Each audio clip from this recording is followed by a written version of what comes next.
السلام علیکم. زما نوم خویندو زیم ستاسو خور پښتنه د پښتنې ټي وي نه او څنګه تیر شو ستاسو اختر او قرباني او تاسو څه سره راوستي وو او تاسو د کوم ځناور قرباني وکړه په دې لوی اختر کې. مونږ خو یو ښایسته ښکلی کیوټ شانتې ګډ راوستی وو، بیا مونږ چیلې هم راوستو کوم ښکلې بکرې او ماشاءالله ډېر ښایسته اختر تیر شو، خو ګرمي ډېره زیاته بې انتها وه. نو په دې اختر کې دومره ګرمي وه چونکې قرباني وي نو خامخا هغې کې خو بیا انسان ایسروونکي نه کېناستی شي، بهر به وځي، قربانۍ، غوښې کار، کچن کې کار، نو ډېر څه که نه، نو په هغې په وجه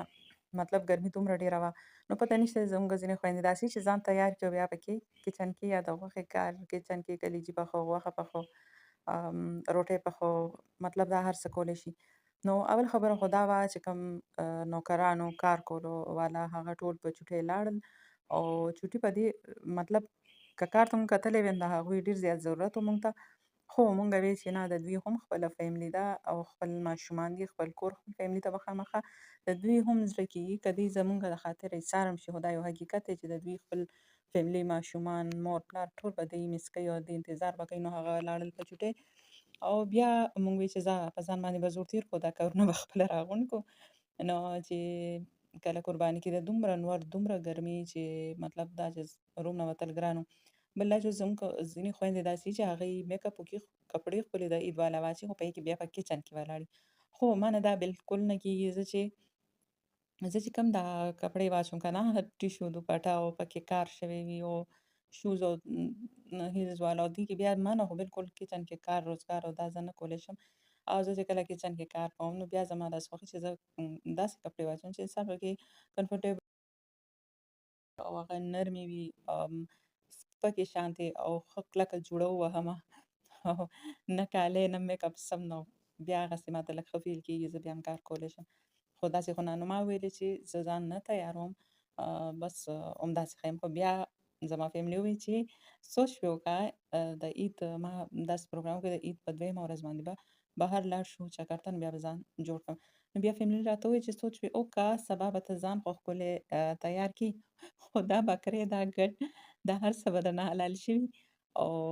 دا به بیا ارمان کوې چې لکه مطلب ځان ما تیار کړو، خو هغې سره ما ویډیو ونه کړی، هغې سره مې پکچر ونه کړ، نو بیا به دا مس کې، نو بیا به دا ټایم تللی وي، د ګوتو نه به وتلی وي. نو بیا په هغې باندې ما ډېر سوچ وکړو، هغه واقعي دا خو دا، نو بیا لاړم او زر زر مې ځان تیار کړو، چې کوم ما وایټ کلر کې ښکلی ډرس کړی و، تور کار پې شوی و، زموږ بکري اینډ زموږ د ګډ په شانتې ښایسته میچنګ ډرس چې کوم هغه کړی ما واچولو اینډ لږ سمپل و، مطلب دومره هم څه هیوي دروند نه و، هغه بالکل هلکه و. خو بیا هم مطلب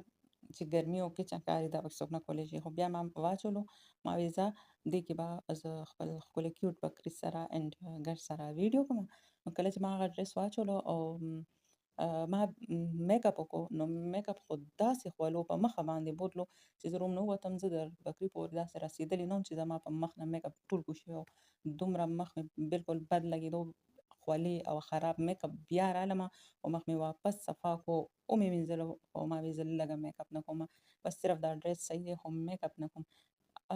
او دا خبره ده چې ټولو وایي چې د دې میک اپ نه خو بغیر میک اپ زیات ښه لګي میک اپ نه بغیر میک اپ زیات ښه لګي، ولې چې ګرمۍ کې چې میک اپ وشي په مخ باندې او کم خوله راشي، کم ما ته خو ډېر بد لګي، ما ته یوازې نه خپل ځان نه، زه چې چاته هم ګورم ما ته ډېر بد لګي چې په ګرمۍ کې میک اپ کړي هغه انسان عجیبه غوندې لګي. نو ګرمۍ کې چې څومره مخ مطلب پاک صفا ووینځلی شي او بس هلکه رانجه چې کوم دی کاجل وغیره ولګي او نرۍ لپسټک ولګي، بس دا کافي. دومره مطلب خیر زه لپسټک هم نه لګولی شم، خو خیر ډرس ما واچولو، جولري مې واچوله اینډ کاجل مې ولګول، ویښته وغیره تیار مې کړ او لاړم او ما وی چې او سبا به بیا زموږ دا بکرینې او دا ګډ بني او دا خو یو یادګار وي. نو هغې سره ودرېدم او هغې سره مې پکچر اینډ ویډیو وکړ او چې څنګه وشو نو واپس مې رامنډه کړه او په اول فرصت کې هغه ډرس ما چینج کړو او ما بالکل ساده سمپل غوندې د کور ډرس هلکه نرم واچولو اینډ ما هیل والا شوز وغیره لرې کړل او بیا یې نه مې په منډه کار وکړو. نو کلیجي مې ماشاءالله دومره زبردسته پخه کړه، دومره ښکلې چې ټولو د هغې ډېر زیات تعریف وکړو. او بیا هغې نه پس ما نرۍ غوښه چې کوم د ګډ لم کې وه، چونکې مونږه اول قرباني د ګډ وکړه، نو د ګډ چې کوم لم و هغه ماشاءالله سم ډېر لم و. هغې نه مې هغه مې لږ راواخیستو، هغه ما تکې کې مې کلیجي واچولو، هغه ما پوخ کړو. هغه ما دا ځل یو نوې طریقې سره پوخ کړو، چونکې کلیجي زیات دغه شي که نه پخه شي نه سخته شي. نو ما اول چې کوم د لم تکې وې وړې وړې کې او هغه ما فری پین کې واچولې او په هغې کې بیا ما ټماټر دوه ټوکړې که که نه غټ غټ ټماټر مې پکې واچول، ګرین مرچ مې پکې واچول، اند پکې چې کوم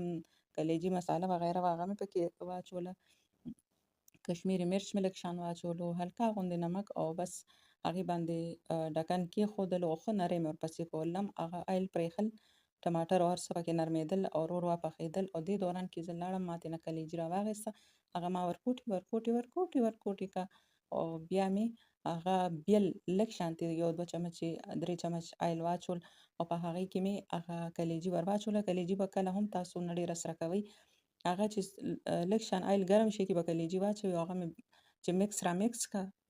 مطلب زیات نه زیات 2 منټ کافي دي، او ډکن به پرې نه ایږدئ، او اوبو نه به یې فل وباسئ، چې اوبه ترېنه فل وځي، بیا به یې هغه آیل کې واچوئ او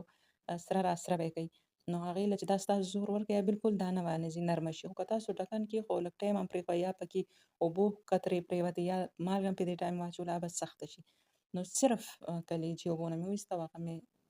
صرف بیل آیل کې سره کړه، او بیا مې هغې نه وویستل، او چې کوم هغه لم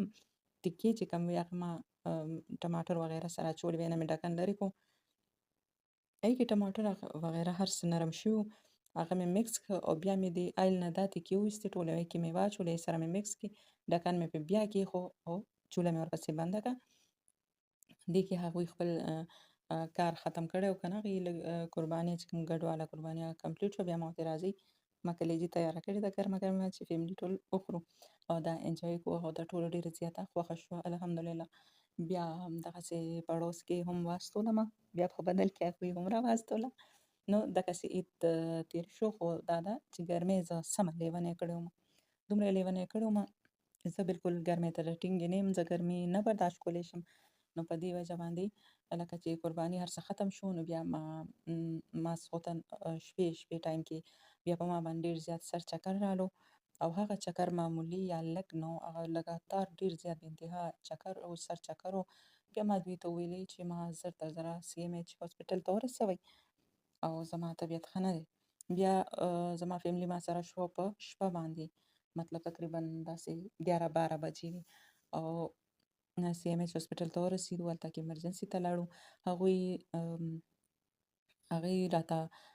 ډریپ ولګول، هغې کې انجکشن یې واچولې او میډیسن وغیره ولیکل، او هغه راته هلته کې راکړل، او مطلب نیمه شپه چې کوم دی هغه هاسپټل کې زما تېره شوه ایمرجنسي کې، او هلته کې ایمرجنسي چې کوم وارډ دی هلته، او بیا هغې نه بعد مونږه راغلو کور ته. چې کور ته رالو نو بس هغې نه بعد بیا در اوسه پورې زما طبیعت ډېر نه سیټ دی. چې کور ته رالو نو هغې نه بعد زما طبیعت څه ډېر سیټ نه دی اوسه پورې، لږ خو دا ده چې هغه ډېر بې انتها چې کوم چکر یې راتلې نه هغه ودرېدې، او هغې نه الحمدلله لږ ګزاره وشوه، خو طبیعت مې لکه داسې ده ګرمۍ او کار و، اینډ بل دا چې بیا پکې زه جم وغیره کوم، نو د هغه هم کافي زور انسان ته ورکوي،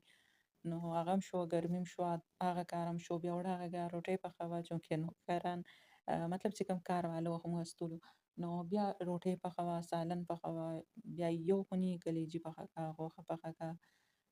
نو مطلب ډېر زیات کارونه وو. نو زه بالکل مطلب دغه هاسپټل ته ورپسې ورسېدم او راغلمه، نو دغسې کار وشو. نو زما اختر خو دغسې تېر شو، زموږ اختر زموږ د فیملي پکې د هاسپټل چکر هم ووالو، زما د لاسه زما فیملي په نیمه شپه د هاسپټل چکر ووالي، خو زه خیر بس د خیر دې وي، دا لوی ورکوټې بیمارۍ راځي انسان ته، خو بس د خیر دې وي که نه، غټ بیماري غټ غم نه دې الله ساتي. او بس دا زموږ عید و، او تاسو ویلی شئ چې ستاسو عید څنګه تېر شو، تاسو څه راوسته او د څه قرباني مو ورکړه. اور دې سره به دا خپل پروګرام دا خبرې دلته کې ختمې کړو، او اوس مې کچن کې خپې پخېږي، دا بکره هغه چکنې خپې دي، پانچې وغیره دا هر څه مې تیار کړل او ډېره زیاته ګرمي ده او دې نه پهله چې بیا زما طبیعت خراب شي نو زه به اې سی والا روم ته منډه کړم او تاسو وګورئ ویډیو او د دې دنیا په هر ملک هر ګوټ هر ځای کې چې یئ نو زموږ مسلمانانو نه خویندې دې الله ښاد آباد خوشحاله ساتي، په خپل حفاظت کې دې الله ساتي، د شر پسند او شر فساد نه دې الله محفوظ ساتي. په لوی الله م سپارم د الله په امان.